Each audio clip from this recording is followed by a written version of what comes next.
de commencer la vidéo, je vous invite à la regarder jusqu'à la fin. À vous abonner à la chaîne. À aimer la vidéo, cela m'encourage à mieux faire. Et à partager pour aider nos sœurs et frères. Merci beaucoup, ensemble nous rendons le monde meilleur.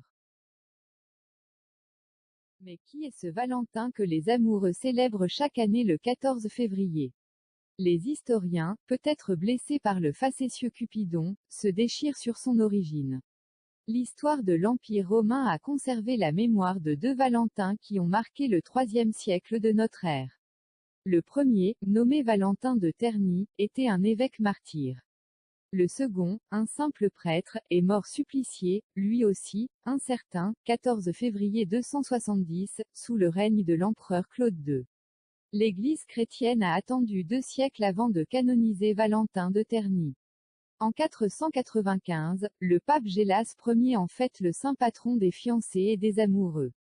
En réalité, il se greffe sur une antique fête païenne que les Romains célébraient depuis des centaines d'années. En effet, le 15 février, la mythologie polythéiste honorait chaque année Lupercu, le dieu de la fécondité.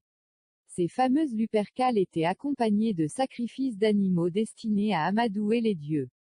Étymologiquement, Lupercu vient du latin lupus, le loup. La légende raconte que c'est une louve maternelle, qui sauva Romulus et Rémus, les futurs fondateurs de Rome. Si aujourd'hui les amoureux du monde entier se moquent comme de leur dernier baiser de l'étymologie de Lupercu et de l'histoire des deux Valentins martyrisés, les fleuristes, les confiseurs et autres chocolatiers y voient depuis maintenant une bonne vingtaine d'années une nouvelle manne commerciale. Quelques-uns avouent que ce jour béni leur rapporte jusqu'à 5% de leur chiffre d'affaires annuel. Mais de cette fête des amoureux découle beaucoup de malheurs. Beaucoup de vies se voient gâchées. Oui, les affaires marchent pour d'autres, mais d'autres en payent très cher.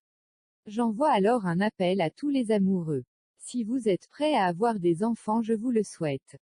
Par contre, les jeunes élèves et les dépendants de leurs parents, ne vous laissez pas berner, les filles, la Saint-Valentin n'est pas le moment de se laisser coucher. Non, l'amour n'est pas le sexe, un homme qui vous aime cherchera plutôt à ce que vous ayez un avenir certain et réussi, il vous respecte, vous protège et vous préserve, et non quelqu'un qui voudrait profiter de vous, vous amadouer, vous amener à faire des choses que vous ne voulez pas. Quand toi jeune fille tu tombes enceinte, tu resteras à la maison et seule face à ton sort mérité, mais monsieur continuera ses études. Son avenir est avec d'autres filles. Nous n'avons pas encore une loi qui régisse ce phénomène au Bénin. Je pense quand une fille tombe enceinte, la personne qui l'a enceintée arrête aussi les cours jusqu'au moment où la fille en question aura l'occasion de reprendre sa vie d'élève ou une formation. L'amour, c'est la bienveillance, les avantages et inconvénients se partagent à deux. Je souhaite une belle fête au monde entier, je vous aime.